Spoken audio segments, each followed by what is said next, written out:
ઘડિયાળ પર નજર ફેરવતી પત્ની પુનિતા હવે લગભગ થાકી જ ગઈ હતી. રાત્રિના 12 વાગવા આવ્યા હતા. બંને બાળકો સૂઈ ગયા હતા.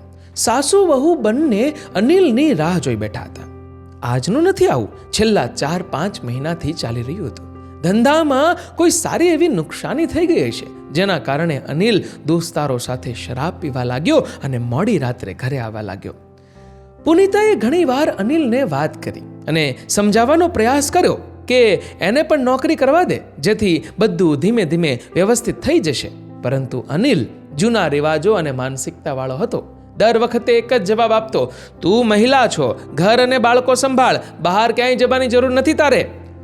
પુનિતા અનિલને સમજાવીને થાકી ગઈ હતી અને હવે તો અનિલની રાહ જોવાની ઈચ્છા પણ ખતમ થઈ ગઈ હતી.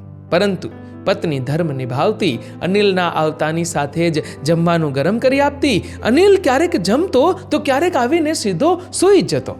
અનિલની માથી પણ કંઈ છુપાયેલું ન હતું, પરંતુ છતાં માની આંધળી મમતા એવું જ કહેતી કે દીકરો ચિંતામાં છે એટલે આવું કરે છે. પરંતુ હવે પાણી માથા પરથી જઈ રહ્યું હતું. પુનિતાએ અનિલને સાફ કહી દીધું, આવી રીતે મોડી રાત્રે આવશો તો હવેથી ખાવાનું નહીં મળે અને હું રાહ પણ નહીં જોઉં અને સૂઈ જઈશ. અનિલને પરંતુ કશો જ ફેર ના પડ્યો. રાત્રે ફરીથી મોડો આવ્યો. પુનિતા સૂઈ ગઈ હતી. અનિલ પણ બબડતો સૂઈ ગયો. સાસુમાં બધું જોઈ રહી હતી. બીજા દિવસે સવારે પુનિતાને એમના સંસ્કારો પર પ્રહાર કરતા કહ્યું, આ કેવા સંસ્કારો છે તારા? અનિલ કાલે ભૂખ્યો તરસ્યો સૂઈ ગયો અને તારી નીંદર પણ ના તૂટી? આવું જ શીખવ્યું છે તારા મા બાપે? પુનિતાએ પણ વળતો જવાબ આપ્યો અને કહ્યું, મમ્મીજી, પતિ મહેનત કરીને થાક્યો પાક્યો રાત્રે મોડો ઘરે આવે તો પત્ની ખૂબ સન્માનથી એને જમવાનું પીરસે, એની રાહ જુએ. પરંતુ કામના બદલે આવી રીતે 2-3 કલાક દોસ્તારો સાથે શરાબ પીવું ને ઘરે આવવું તો શું કરવું જોઈએ એ મારા મા બાપે મને નથી શીખવ્યું, કારણ કે મારા પિયરમાં આવા લક્ષણ કોઈના નહોતા. મમ્મીજી, કાશ મને સંસ્કારો યાદ દેવડાવવા કરતા તમારા દીકરાને સમજાવ્યું હોત તો સારું હોત. પુનિતાએ અરીસો દેખાડ્યો તો સાસુમાં આંખ પણ ના મિલાવી શક્યા, કારણ કે એમની પાસે કોઈ જ જવાબ નહોતો.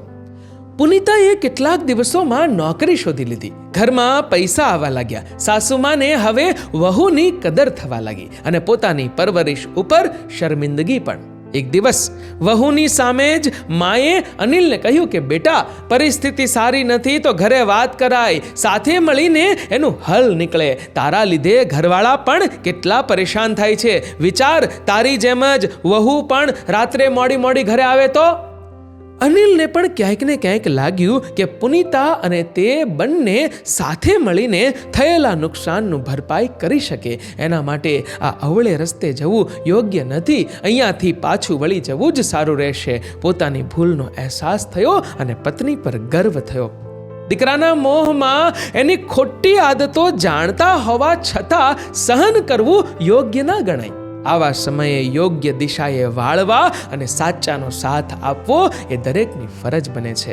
તમારું આ વિડીયો વિશે શું કહેવું છે નીચે કમેન્ટ કરીને જરૂરથી જણાવજો. અને મિત્રો, જો વિડીયો ગમ્યો હોય તો લાઈક કરજો, વધુમાં વધુ લોકો સાથે શેર કરજો અને આવા જ બીજા પ્રેરણાદાયી વિડીયોઝ જોવા માટે સબસ્ક્રાઇબ કરો અમારી ધ ગુજ્જુ મોટિવેશન નામની યુટ્યુબ ચેનલને અને ફેસબુક પર ફોલો કરો અમારા ધ ગુજ્જુ મોટિવેશન નામના પેજને. ધન્યવાદ.